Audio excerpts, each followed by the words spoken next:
प्रिय विद्यार्थियों, आज हम बीए सेमेस्टर द्वितीय के हिंदी साहित्य के सिलेबस में लगे हुए महान कृष्ण भक्त कवि रसखान जी के इस सवैये का अध्ययन करेंगे। इसमें महान भक्त रसखान ने भगवान श्री कृष्ण से संबंधित वस्तुओं स्थानों के प्रति अपना प्रेम भाव व्यक्त किया है, अपनी भक्ति व्यक्त की है और उसके लिए उन्होंने ऐसा भाव व्यक्त किया है कि वे कुछ भी न्योछावर करने को, त्याग करने को तैयार हैं। यही एक सच्चे भक्त की कसौटी होती है विद्यार्थियों। इसमें भगवान कृष्ण से संबंधित वस्तुओं का जिक्र करते हुए रसखान कहते हैं कि या लकुटी, या मतलब इस लकुटी का मतलब होता है लकड़ी। ये लकड़ी शब्द जो है ना विद्यार्थियों, ये इस लकुटी से ही बना हुआ, ल का ल, क का और ट का ड बन गया लकड़ी। या लकुटी कि भगवान श्री कृष्ण जिस लकड़ी को अपने हाथ में रखते थे और जिस लकड़ी से ठेल करके वो गायों को चराने के लिए ले जाते थे, उस लकड़ी के ऊपर अरु, अरु का मतलब होता है और। भगवान श्री कृष्ण जिस लकड़ी को अपने हाथ में रखते थे और जिससे वो गायों को हाँकते थे, उस लकड़ी और कामरिया, कामरिया का मतलब होता है कंबल, और कंबल जो वो ओढ़ते थे। भगवान श्री कृष्ण जिस लकड़ी से गायों को हाँकते थे वो लकड़ी, और कंबल, कामरिया का मतलब होता है कंबल, कंबल जो वो ओढ़ते थे, इन दो चीजों पर, लकड़ी और कंबल पर, राज तिहुपुर को तज डारूं, यदि मुझे, तिहु का मतलब होता है तीन, तिहु का मतलब होता है तीन, पुर का मतलब होता है लोक, पुर का मतलब होता है लोक, तजी का मतलब होता है विद्यार्थियों छोड़ देना, छोड़ देना।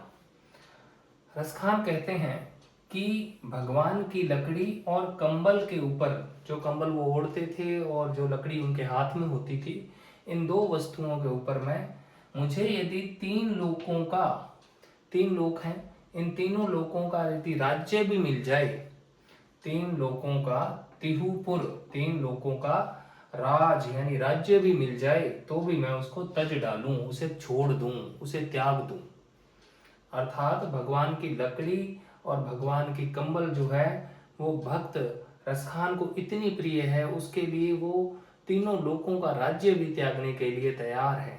यही एक भक्त की विद्यार्थियों कसौटी होती है कि वो भगवान के अलावा और किसी भी वस्तु को कुछ भी महत्व नहीं देता, वह चाहे कितनी ही बड़ी क्यों ना हो। आठों सिद्धि नवो निधि को सुख। सिद्धियां विद्यार्थियों जो है, सिद्धियों की संख्या होती है 8। योग शास्त्र के अंदर 8 प्रकार की सिद्धियां मानी गई हैं, जैसे अणिमा, लघिमा, गरिमा, महिमा इत्यादि। और ये 8 सिद्धियां जो है योग के द्वारा, तपोबल के द्वारा, विविध प्रकार की साधनाओं के द्वारा प्राप्त होती है। नवो निधि, और निधियों की संख्या, निधियों की संख्या, निधि का मतलब होता है संपत्ति, संपत्ति के रूप में निधि की संख्या कितनी मानी गई है? 9। और 9 निधियां जैसे होती है पदम, महापदम, शंख, कच्छप, मकर इत्यादि।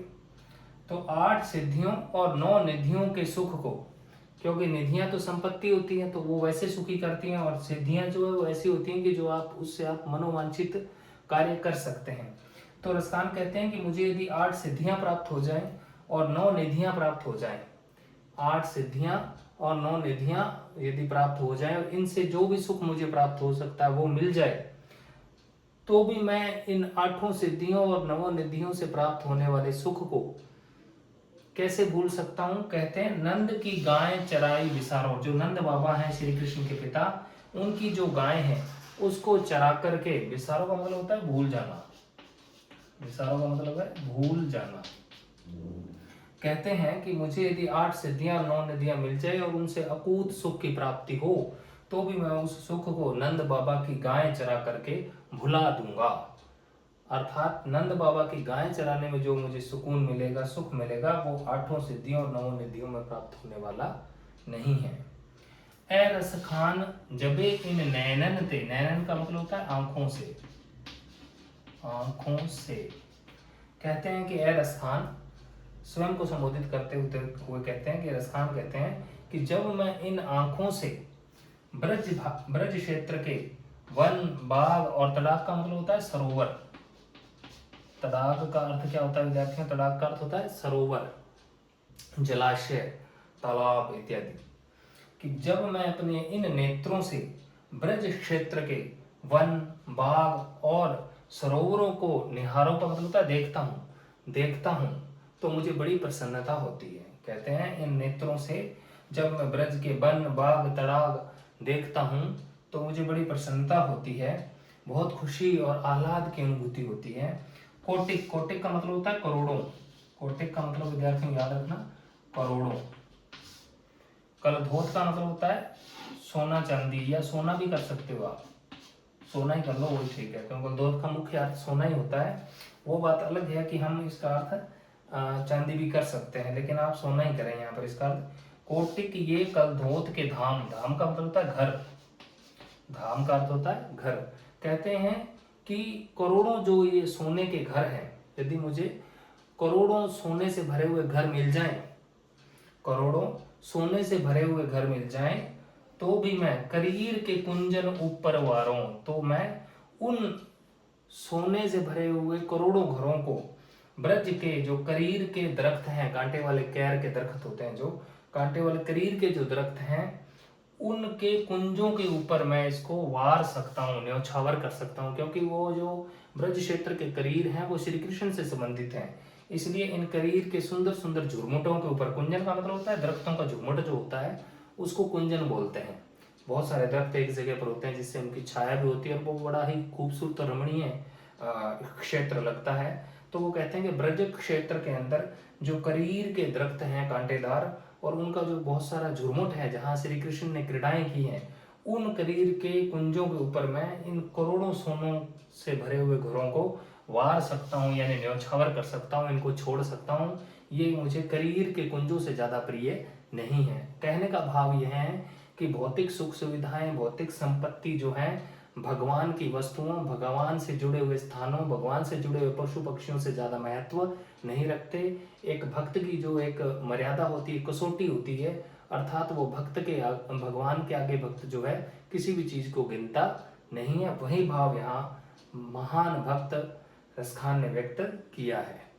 तो विद्यार्थियों एक बार हम संक्षेप में इसको देख लेते हैं। या लुकुटी और कामरिया पर, भगवान की इस लकड़ी और कंबल के ऊपर मैं तीनों लोकों का राज त्याग सकता हूँ या त्याग दूंगा। राज तिहुपुर को तजदारो, भगवान की इस लकड़ी और कंबल के ऊपर तीनों लोकों का राज छोड़ दूं मैं। आठों सिद्धि नवों निधि को सुख, आठों सिद्धियों और नवों निधियों के सुख को मैं नंद बाबा की गाय चरा के भुला सकता हूँ। रसखान कहते हैं जब इन नेत्रों से मैं ब्रज के वन, बाग और सरोवरों को देखता हूँ तो मुझे बड़ी प्रसन्नता होती है। करोड़ों ये सोने के घर जो हैं, सोने से भरे हुए जो करोड़ों घर हैं, इनको मैं ब्रज क्षेत्र के करील के कुंजों के ऊपर न्यौछावर कर सकता हूँ, क्योंकि वो भगवान से संबंधित हैं, भगवान ने वहाँ क्रीड़ाएं की हैं। तो यहाँ भक्त शिरोमणि रसखान का अपने इष्ट देव से संबंधित वस्तुओं और स्थानों के प्रति अतीव प्रेम व्यक्त हुआ है, और जिससे इनके हृदय की भक्ति का, उज्जवल पक्ष का, प्रेम का हमें दीदार होता है। आज इतना ही विद्यार्थियों। भाषा इसकी ब्रज है, ये ख्याल में रखें, सवैया छंद है ये, भाषा इसकी ब्रज है। रसखान ने जो लिखा है ज़्यादातर वो ब्रज भाषा के अंदर सवैयों और कवित्व के अंदर ही लिखा है। हालांकि उनके दोहे की भी रचना मिलती है, लेकिन ज़्यादातर इनके सवैये और कवित्व ही प्रसिद्ध हैं विद्यार्थियों।